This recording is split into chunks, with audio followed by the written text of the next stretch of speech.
Oke, kita mau ngomongin sesuatu yang kedengerannya biasa aja. Bisnis lahan industri. Tapi, gimana kalau saya bilang sepetak tanah di Cikarang itu, ternyata jadi salah satu pemain kunci di balik booming AI di seluruh dunia. Ini bukan cerita soal properti biasa loh. Ini cerita gimana dunia digital kita ternyata dibangun di atas tanah benerang. Anda pasti sering dengarkan istilah cloud, simpen data di cloud, kerja pakai aplikasi cloud, semuanya serba cloud. Tapi pernah kepikiran nggak sih, cloud ini sebenarnya ada di mana? Apa beneran ngambang di awan gitu? Jawabannya jauh lebih nempel di tanah. Cloud itu ya ada di darat. Wujudnya itu gedung-gedung raksasa yang kita sebut pusat data atau data center. Coba bayangin aja ini kayak pabriknya era digital. Super boros listrik, butuh pendingin non-stop, cuma biar internet kita, medsos kita, dan nah ini dia, AI bisa terus jalan.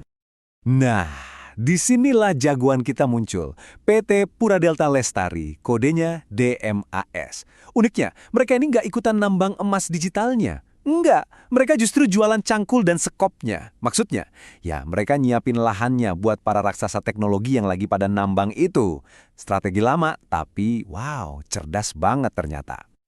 Oke, jadi gimana ceritanya Demas ini bisa jadi, katakanlah, rajanya lahan buat pusat data di Indonesia? Yuk, kita bongkar bareng-bareng. Kalau dilihat sekilas sih, mereka ini kayak developer kota mandiri biasa, ada rumah, ada ruko, gitu-gitu. Tapi coba dilihat angkanya. Di tahun 2024, 96%, saya ulangi, 96% penjualan mereka itu bukan dari rumah atau ruko, tapi dari lahan industri. Gila kan? Ini nunjukin fokus bisnis mereka itu setajam silet. Dan ceritanya makin seru lagi. Dari yang 96% tadi, tebak. Lebih dari 60%-nya dibeli sama siapa? Yep, perusahaan data center. Ini bukti paling jelas kalau ledakan AI itu langsung ngedorong penjualan mereka. Bisa dibilang DMAS ini lagi duduk manis di pusat gempa tren teknologi paling gede saat ini. Terus apa sih istimewanya tanah mereka? Kenapa semua pada lari ke sana? Jawabannya, mereka itu nggak cuma jual tanah kosong, mereka jual satu paket komplit yang susah banget ditiru kompetitor. Ada listrik super gede yang nggak bayar pet, ada pasokan air khusus buat mendinginkan server, ada jaringan fiber optik yang aman, plus lokasinya bebas banjir. Nah, ini dia yang dicari-cari raksasa teknologi. Tinggal masuk, bangun, colok, beres. Dominasi kayak gini, ujung-ujungnya ya pasti cuan. Nah sekarang kita intip laporan keuangannya. Siap-siap kaget ya, karena angkanya ini bener-bener nunjukin betapa gilanya mesin uang mereka. Kita mulai dari sini. 67,4%. Apa itu? Itu margin laba bersihnya. Gampangnya gini, setiap mereka dapat omset 100.000, hampir 68.000-nya itu langsung jadi untung bersih. Masuk kantong. Profit setebal ini tuh, jarang banget kita lihat di perusahaan manapun. Lanjut, lihat angka ini, rasio utangnya cuma 6,6%. Artinya apa? Perusahaan ini praktis nggak punya utang. Sama sekali. Coba bayangin, bisnis segede ini nggak pusing mikirin cicilan ke bank. Jadi semua untung yang didapat bisa bebas dipakai buat apa aja. Mau buat ekspansi atau ya dibagiin aja ke investor. Biar lebih kebayang dominasinya, kita coba bandingin aja langsung sama kompetitor terdekatnya. Lihat kan, waktu JMAS untung 0,5 triliun lebih dengan margin tebel banget, pesaingnya malah rugi. Ini bukan lagi soal menang kalah biasa. Ini namanya dominasi mutlak. Dan ini puncaknya. Udah untung gede, utang nggak ada, terus uangnya diapain? Ya dibagiin dong ke investor. Dividen mereka yang terakhir itu ngasih yield 20,71%. Coba bandingin sama bunga deposito bank sekarang. Jomplang banget kan? Jauh. Oke. Kedengarannya sempurna banget kan? Mesin cetak uang yang nggak ada matinya. Tapi tunggu dulu, cerita ini punya satu masalah yang lumayan besar. Ada satu awan gelap yang ngumpet di balik semua angka-angka keren tadi. Pasti Anda mikir kan, dengan keuangan sekuat itu, apa sih masalahnya? Apa coba yang bisa salah? Emang ada yang kelewat? Nah, ini dia masalahnya. Aset utama mereka, ya lahan itu sendiri, kan terbatas.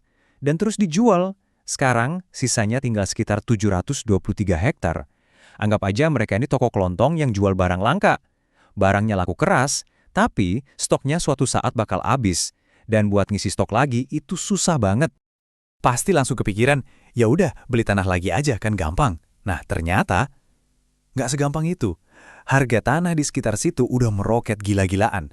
Terus nyari lahan kosong yang gede banget itu udah kayak nyari jarum dalam jerami. Bahkan manajemen mereka sendiri ngaku kalau proses beli lahan baru itu jalannya lambat banget. Jadi, disinilah kita sampai pada dilema utamanya. Gimana kita sebagai investor atau pengamat harus menimbang dua hal ini?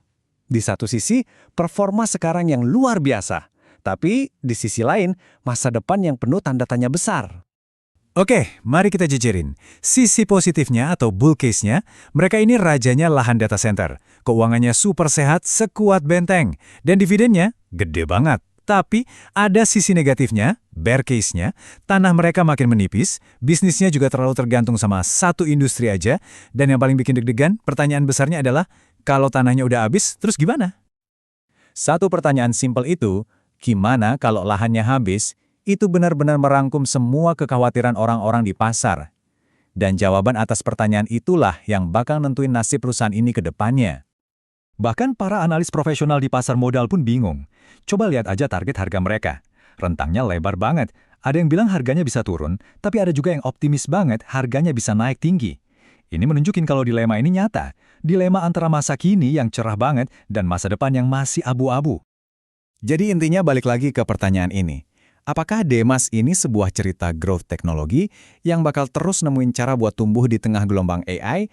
Atau jangan-jangan ini cuma bongkahan es yang mencair? Maksudnya, aset berharga yang pelan-pelan habis, tapi selama proses mencair itu, dia bagi-bagi banyak banget uang tunai. Nah, jawaban Anda atas pertanyaan itulah yang akan jadi kesimpulan dari kisah demam emas digital di Cikarang ini.